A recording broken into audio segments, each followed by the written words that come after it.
শনিবার দুপুরে জলপাইগুড়িতে গত 18 মে ধূপগুড়ির অগ্নিগর্ভ পরিস্থিতির ঘটনায় জেলে আটক দলীয় কর্মীদের সঙ্গে দেখা করার পর বিজেপির রাজ্য সভাপতি ডাক্তার সুকান্ত মজুমদার শেষ দফার ভোটে কলকাতায় ভোট দিতে আসা বিশিষ্ট অভিনেতা তথা বিজেপির স্টার প্রচারক মিঠুন চক্রবর্তীকে তৃণমূলের লোকজন দ্বারা চোর বলার প্রসঙ্গে এই পাউচ উক্তি ব্যবহার করেন।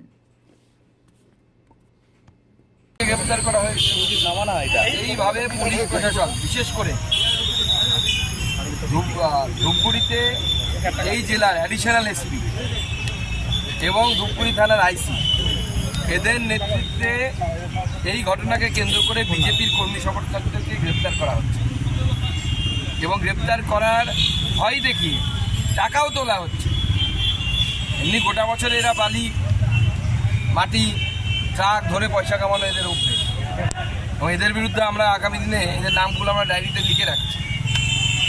গ্যারান্টি দিচ্ছি যা কামাবেন সব বের করাবো, বমি করতে করাবো। যখন ইনকাম ট্যাক্স ধরবে না, যখন হিসাব দিতে পারবেন না, সব বের হবে। যে নামে কত কি করে রেখেছেন সব ব্যবস্থা আমরা করবো। হিসাব ফেলে দিয়েছি। মিঠুন চক্রবর্তী শেষ ভোট বলছে ভোট দেওয়ার পর। এরপরে তো ওনার বয়সও অনেক হয়ে যাবে। মিঠুনদা অনেক পরিশ্রম করেছেন এই বয়স হিসেবে। মিঠুনদাকে দেখে আজকে চোর বলে স্লোগানও দেওয়া হচ্ছে ভোটের লাইনে। এখন মিঠুন চক্রবর্তীকে দেখে চোর বলে স্লোগান যারা দিচ্ছে আজকে সত্যি অবাক লাগে।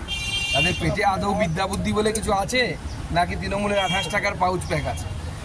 যদি 28 টাকার পাউচ প্যাক থাকে তৃণমূলের, তাহলে ওটাকে মিঠুন চক্রবর্তীকে চোর বলবে এবং মমতা বন্দ্যোপাধ্যায় এবং অভিষেক বন্দ্যোপাধ্যায়কে ভগবান বলবে। এটাই স্বাভাবিক। তবে আজকে ভোট চলাকালীন উত্তর কলকাতার বাহুবলী রাজু নস্করের বাড়িতে হঠাৎ করে কুণাল ঘোষ গিয়ে মিটিং করে।